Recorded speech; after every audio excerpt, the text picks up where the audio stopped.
1886, when this gorilla-type creature is terrorizing the local villages, there's this curious just little sentence that really jumped out to me, which says, let me see where it is here.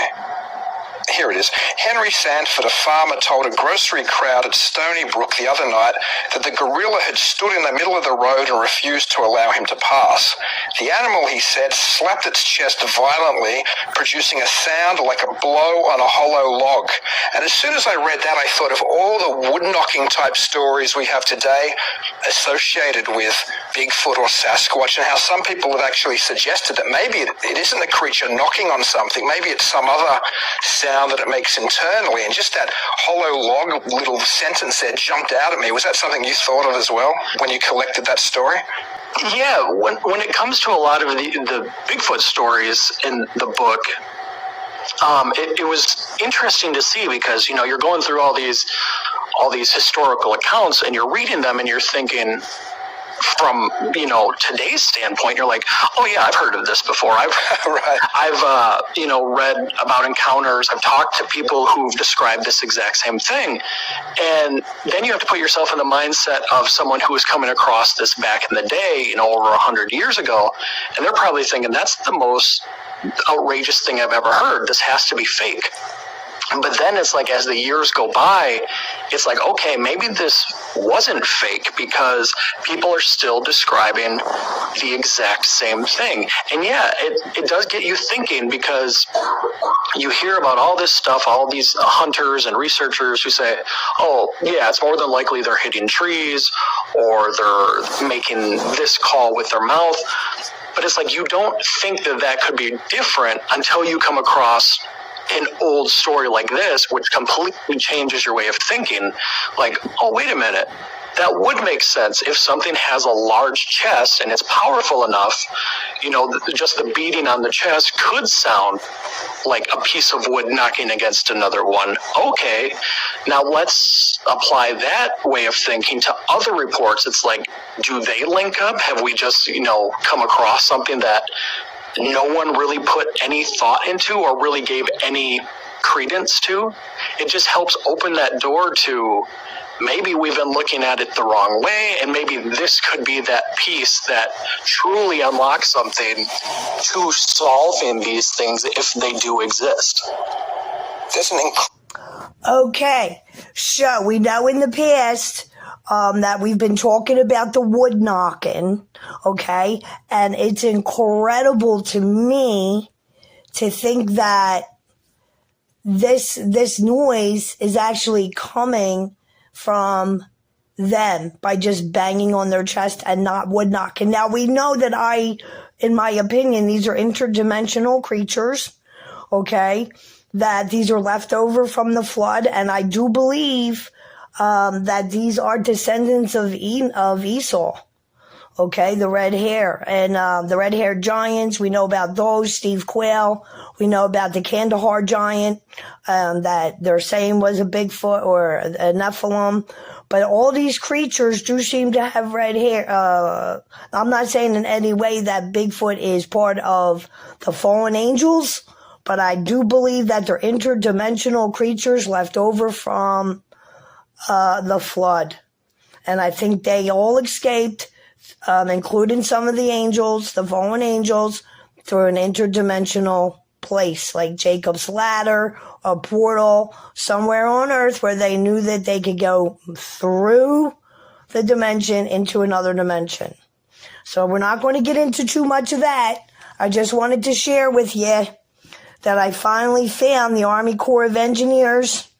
This was the cover. It had Sasquatch on it. This was in maps. Actually, this was a preparedness little pamphlet that they put out. Yeah, they're using Believe in Preparedness. This was Milwaukee, Washington. Yeah, still Washington. So there it is. And look at this. They actually have here, I made it bigger for you. So do you see how down here they did a little drawing of it, like a sketcher, okay? And there it is there. And this was, and here's what the sketcher said.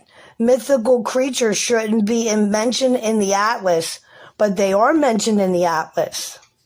Okay, because here's the picture of it right there on page 53. This is the 73rd creature that was found that they're looking at in Washington. And this is the book. So I found the book, Army Corps of Engineers. Let me get the official. I have it here for you. I believe I have it. Let me see. They have so many pictures of that one. Let me see if I can get it for you. So the Washington Environmental Atlas by Environmental Resources Section, Seattle District, U.S. Army Corps of Engineers, with assistance of the Institute of Environmental Studies and the University of Washington. The publication date was 1975.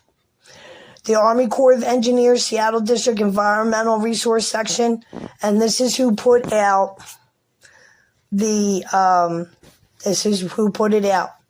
And up here in the corner, you can see where it says that this chart is intended for survival situations, refer to current editions of appropriate aeronautical charts for flight planning or operations, not to be used for targeting. Right there. And then, so there you go. The mystery's over. And here's the guy who sketched all the pictures in the book, including this one. He thought it was funny that they put a mythical creature. That's because it's not a mythical creature. This is an official document. Bigfoot gets official recognition by U.S. Army, and this was in 1975, and that's the article. So, I found the book. God bless you. God bless. Stay safe out there. I wanted to get this up for documentation purposes.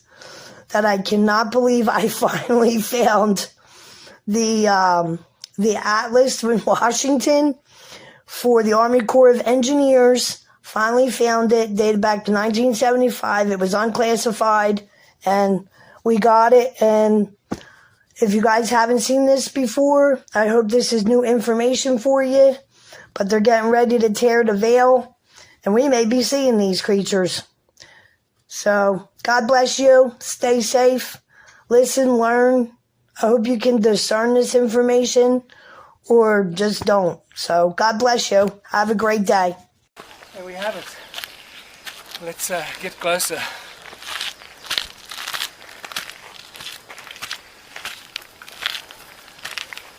Oh wow. This is just beautiful. Look at this. There's the, there's the big toe and the other 4 toes down to the small toe, down to the heel. What's fascinating about this is anybody that does a study of this will notice this piece sticking out here. It's like when you put your foot in mud and you pull it out, your toes will lift up a little mud where your toes were, and that's exactly what seems to have happened here. This rough granite is just, it's pulled up this overhang here. It's spectacular. And I see that people have been visiting here because they've been leaving little coins here, which is wonderful. Maybe just come closer and show person, dude. Could this be a giant? A TikToker is rumored to have passed away after posting a strange video of an alleged giant on a mountain in Canada, sparking rumors that the CIA got to him to cover up the story. In April 2022, Canadian TikToker Andrew Dawson posted a video of a strange tall shape on top of a mountain in Vancouver. The details are shaky, but Dawson insists to the skeptical driver that it's a giant man. There's a person standing there. No, it's not! Dude, if you've seen what I've seen right now. The video gained millions of views and set Dawson on a giant hunt that would last weeks. He went back to the mountain multiple times, but the giant was never seen again, only making him more determined to spot it. Things got weird when Dawson was pulled over by who he claims was the CIA. I just got stopped by like some CIA agent. He told me to turn around and said I'm trespassing. I said it's a public area. He posted several videos showing the alleged CIA blocking access to the mountain. In one video, helicopters are seen flying around the mountain as if searching for something. In another, strange lights are seen in the sky that he suggests could be a UFO, writing, "Did the thing on the mountain go home?" Before long, the agents allegedly started to stalk Dawson.